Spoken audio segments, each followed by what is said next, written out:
It was a great round of fixtures at the weekend in League Two, and so I thought today we'd go for a slightly different style of video. It's a recap of the results over the weekend, and if you guys enjoy this type of video, I can make it a more regular occurrence. I can also do one for the National League as well.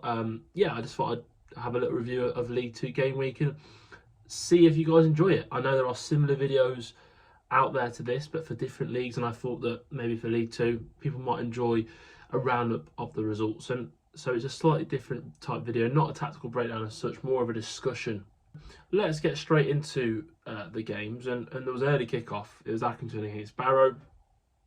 Accrington winning 1-0, and this was a really interesting result, not least because Accrington are now on a fantastic run.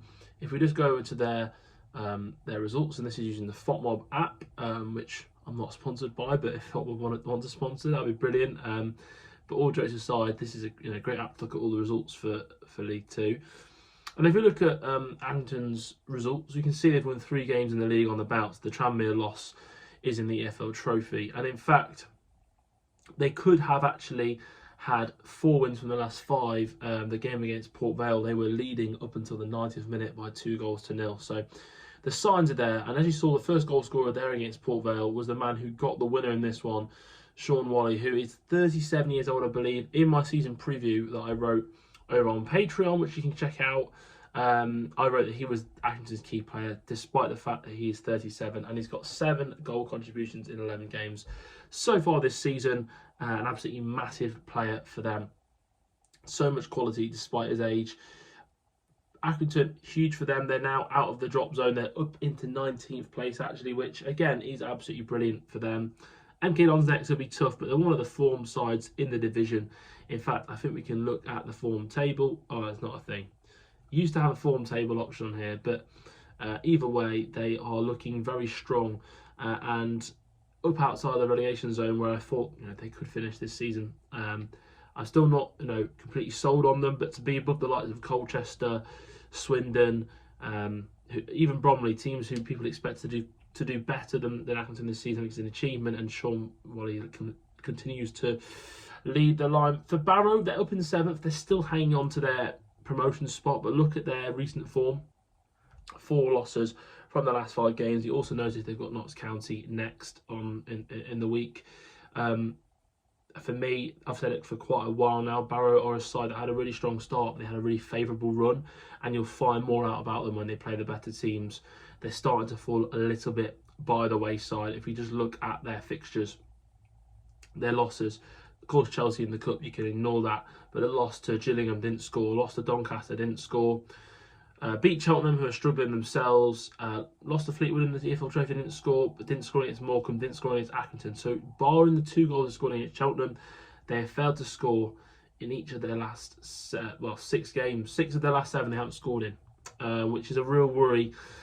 And for me, Barrow are kind of probably going to level out somewhere, and it's not going to be as high as 7th. I just can't see it. Moving on then, we move to Bradford against Gillingham. We've got a couple of 2-1 results here, actually. We've got 3 2-1 results, 4 2-1 results, actually, across the game week. The first one being Bradford against Gillingham. Bradford continue to impress under Graham Alexander. They had a little rocky patch at one point, but they're up to 5th now. They look like one of the best sides in the league. 3 wins on the spin. Really strong performers. They're a team who, under Graham Alexander, know how to win. They can do the ugly stuff. They can win in different ways, and they had less possession than Gillingham here, but they ultimately created more chances than them, far more chances. Gillingham, slight worry. I've seen a few of their fans kind of say that XG will catch up to you eventually. Have said about Gillingham, I was impressed that they could win without those underlying numbers, and I said that maybe they're the exception to the rule. I always look at underlying numbers and to suggest performance levels, but there was just something about Mark Bonner and Gillingham which suggested maybe they could book that trend, but they're probably proof that you can't quite get away from stats and underlying numbers, because their results have been poor, really poor of late. And it is a worry, it's a concern. They need to start picking results up again and at least turn performances round. Talking of worrying, Bromley are in that category for me. Really strong start to the season, but since then have been extremely poor and a real surprise, I'm going to be honest. Bromley are a team who, I was pretty buoyant about their chances this season. I thought that they could come into this division and compete because they've got the physicality. But it seemed, well, they come up against a side I think can match the physicality in Tranmere. It was a perfect game for Tranmere, who have been struggling themselves a little bit of late. I'm not going to dwell on that one too much, but I would say Bromley are one place above the drop zone now, and there is a worry they could become the first team that have come up to go straight back down to the National League. I feel like they will have a second win at some point, but it is a concern. They've won 2 games this season, if I'm right. Tranmere, for me, by the way, not ignoring them, but I think this could be a one-off result. We'll see how they get on against Grimsby next time out. But Bromley won 2 games this season, and if we look at the timing of those 2 wins, one came on the opening day, and the second came on the second game. So they won the first 2 games of the season and since haven't won. So a real worry and a real concern for me for Bromley. Talking of the drop zone, Carlisle are inside the drop zone. They drew 1-1 with Harrogate. A good performance actually from Carlisle, and I'm starting to see a little bit more of what we could expect under Mike Williamson. I think that maybe things will start to turn around, and we can see from the stats, the underlying data, that this is a very much a Mike Williamson team now. 70% possession, complete domination from them. Loads more XG, loads more shots, 23 shots to Harrogate's 4. So even if you don't like XG and you prefer the old-fashioned metrics of just playing on shots, Carlisle absolutely on top in that. A really good performance from them. Positive signs. Yes, it's not a great result at home to Harrogate, a game that they probably would have felt would have been winnable, but considering their recent performances, this is a sign of things to come, and maybe Mike Williamson is finally getting things into place. Colchester lost to Cheltenham 2-1. Cheltenham and Michael Flynn, huge result for them. He was under pressure, I would say, and this man, Jordan Thomas, gets a brace. Big fan of Jordan Thomas, was really, really good at Bath City, rather. And yeah, he was absolutely excellent for them, and was a player that some of the Bath players had told me to watch out for this guy. He is a special talent, and he's starting to really show that in League Two, which I'm really, really pleased with. Talking of managers that could be under slight pressure, Danny Cowley, big fan of Danny Cowley and the Cowley brothers. But I think because of their reputation comes expectation. You look at that Colchester team, and it looks far too good to be right down near the bottom of the table once again. They've got some very good players on that side. Jack Payne, Harrison Reed, Samson Tavide, you got an assist here. Lard Taylor got on the score sheet. Matt Macy in goal. There's a lot of quality players for the level. They've also got a pretty strong bench. The likes of Harry Anderson coming on. They even had players like Matt Jay not even in the squad. So they've got a good team, but they sit, I think they're below Cheltenham now, which they are, which again, Cheltenham haven't had a great season by any stretch of the imagination. But Colchester down in 20th, not where a lot of people expected them to be. A lot of people's dark horses for the season, and it hasn't quite come to fruition as of yet. Crewe drew with Salford 1-1. Not a lot to add on this one, I'm going to be honest, simply because these are 2 sides that I think will... I know their 9 places is different right now, and Crewe have actually been very solid this season. They're very impressive in the way that they're able to get results. I think Lee Bell has shown real tactical flexibility this season, and there's a lot of credit for that. But I do see Crewe and Salford as very similar sides, where they haven't got, for me, a massive identity as of yet. I think there's a lot of potential in both sides. I think both have got some good pieces in place. I think neither are the finished article as of yet. I think it'll be a season of consolidation for both, if I'm going to be perfectly honest. Yes, Crewe probably slightly better place to push on it and maybe get a playoff place, but a 1-1 draw kind of sums up how I think both those sides are at the moment. Both good but not great sides. But talking of great sides, we have got one in our midst in Walsall. And if we look at these last 5 results, we are looking at a list of results there, which I think there's 5 teams there who are going to be right up there. We've spoken about Bradford, and don't worry, I'm not forgotten about the Friday night game Chesterfield. I'm going to come on to them as well. We'll include them in the conversation. But for me, we spoke about Bradford, you've got Chesterfield, and then you've got those 5 teams in there who I think are going to be right up there this season. If you had to ask me for a top 6, they'd probably be the 6 I would choose. And if you had to pick a 7th at the moment, in terms of sides that lost there, Gillingham, or Fleetwood, both would be in the mix for me at the moment. But those 5 teams we're going to come on to now, 6 including Chesterfield, are really good. We'll talk about Chesterfield now. A 3-0 win. I just think you look at the goal scorers, Dylan Marcande and Will Grigg. Will Grigg didn't even start. That's how good this Chesterfield side is. Dobra, Marcande and Colclough in behind Paddy Madden. Teams across the league would be absolutely envious of that. Then you factor in Michael Jacobs, Will Grigg, Ollie Banks came off the bench. James Berry sat on the bench, didn't even get on the pitch.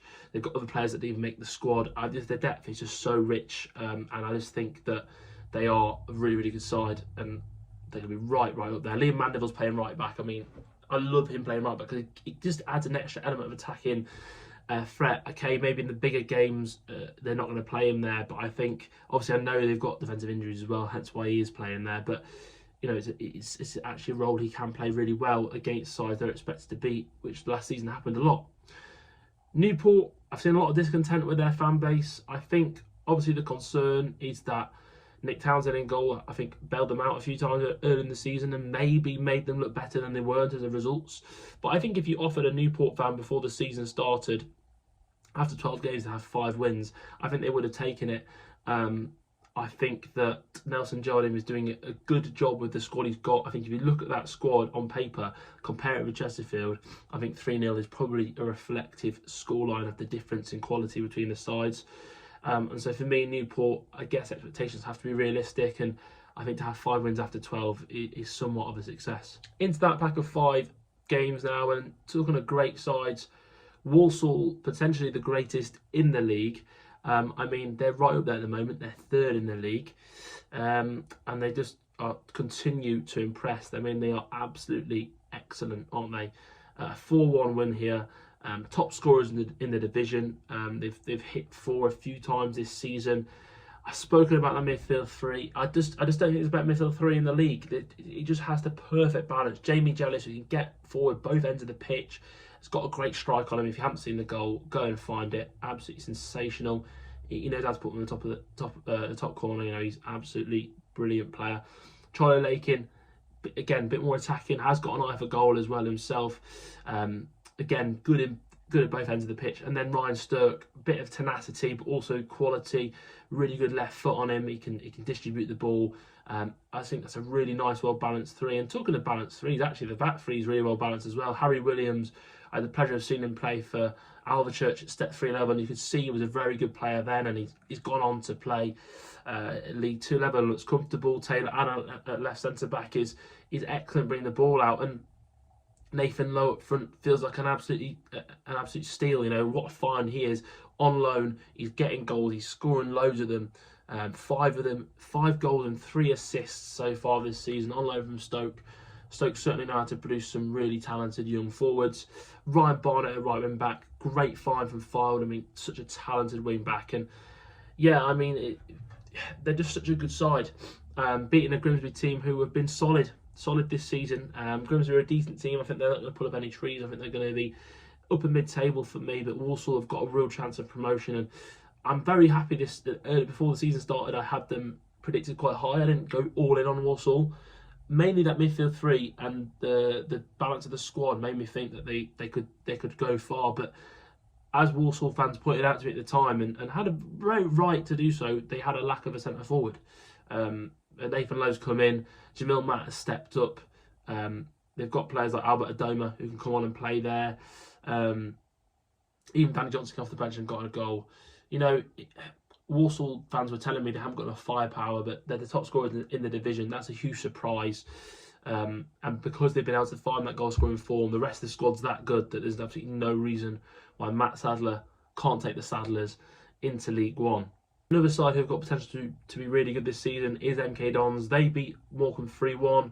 Perhaps you'd expect them to do that, but MK Dons have had a bit of a mixed start to the season. But we speak about great squads. MK Dons have got by far the best squad in the league for me. I mean, look at that team they've got. That's absolutely unbelievable. Nico Lawrence is in that side now. Lawrence Maguire, Luke Offord. That's an absolutely outrageous back 3. Lemony Evans and Liam Kelly in centre mid is fantastic. Gilby and Joe White in behind Hogan, and then on the bench you able to bring on the likes of Tom Carroll, MJ Williams came on. I mean, and the squad as well. They've got quite a few players out, and the squad is so rich with talent. Yes, they've gone away to Morecambe, who are bottom of the table, so maybe it's not anything to write home about, but they're 13th in the league at the moment. And I think if you're looking for anyone who's in the middle pack, Wimbledon, Fleetwood and MK Dons are the three in the middle that you think could do well. Wimbledon and Fleetwood have got loads of games in hand, and both also look like good sides. I know they both lost at the weekend, but both are good teams. And I realised before I forgot to mention Wimbledon in that mix. I think Wimbledon are right in there as well. But in terms of MK Dons, you look at a team that have played the full 12 games so far. They have got by far the most potential out of all the squads that have played that amount. They'll be right in the mix, I think, come the end of the season, despite the fact that they're in the bottom half as it stands. Talking of Wimbledon, they lost 1-0 at Notts. Very close game. Alex Bass having a good game against his former side, as it showed there.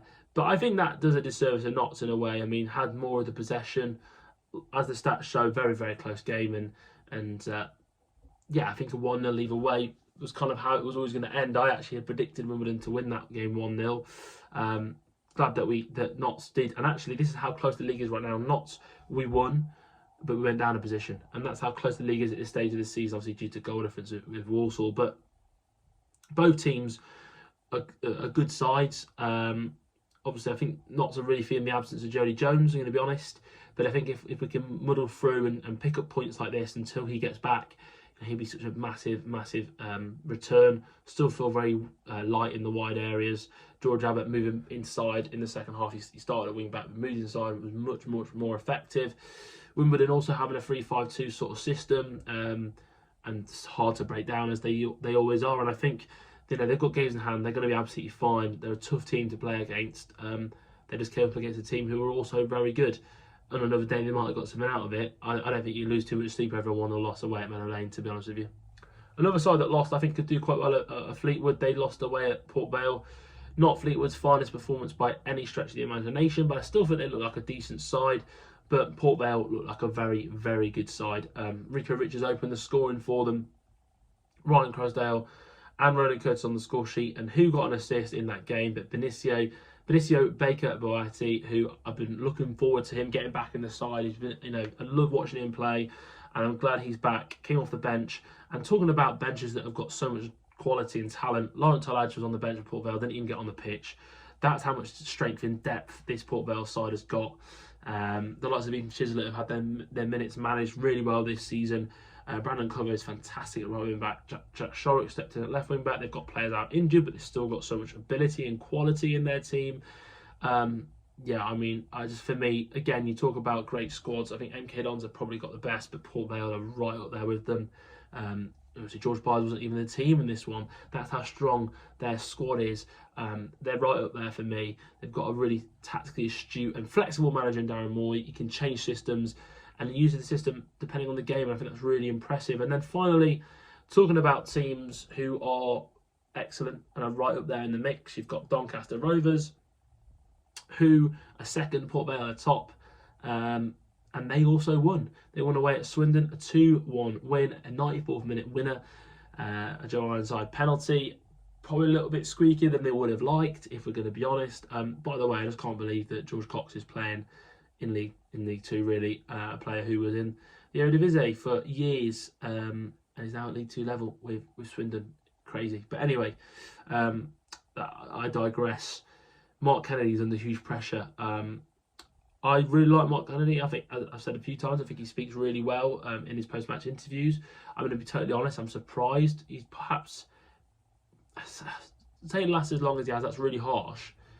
And I'd like to clarify, I don't want him to do this job, of course, but I just think Swindon's expectations, even though off the pitch, rumours are they're not in the best place, their fans are expecting better than 21st, regardless of what's happening off the pitch. So I think the win they got last time out against Cheltenham away, that really helped them and helped Mark Kennedy have a little bit more time. And I think that this result, even though they lost performance-wise, been within a whisker of getting something against one of the best teams in the league in Doncaster, I think would have certainly helped him his cause a little bit. And maybe there's some positive signs of Swindon there. You could flip it the other way and say they couldn't hold on to the lead. And Doncaster, though, just look at those stats, 44% possession, but look at the amount of shots they get off. They're just such a fast, efficient, attacking side. Such a joy to watch under Grant McCann. Talking about quality and depth, I mean, Luke Molyneux, Gibson, Billy Sharp and Joe Ironside, and Harry Clifton as well. If you talk about attacks in this league, there's not that many stronger than that. I'm not necessarily convinced they've got as much depth as some of the other sides that are right up there. Maybe an injury here or there could hurt them more than other teams. But I certainly think they've got a very good team, and really impressed with what I've seen from Doncaster so far. Well, there we have it, guys. That is the roundup and the review of the League 2 fixtures this weekend. Let me know if you enjoyed it. Obviously 12 games reviewed there, so it's a bit of a longer video, but it's a discussional type video. But yeah, let me know if you enjoyed it. I can do it for League 2 going forwards. I can do it for the National League as well. I would say other leagues, but I think to give them real justice, I think they're the two leagues that I kind of cover the most, and I think that they would be the most interesting for discussional type videos. But do let me know, and obviously I'm open to suggestions and things like that. And yeah, if you guys could like, comment, subscribe, all of those things, massively appreciated. Thank you so much for the support on the channel so far. Had a couple of videos reach 1,000 views already, which is mind-blowing. We're almost at 300 subscribers, which I was saying 200 in the last video, so to be nearly at that landmark already is amazing. So thank you so much for that. And thank you for watching, and I will see you guys next time.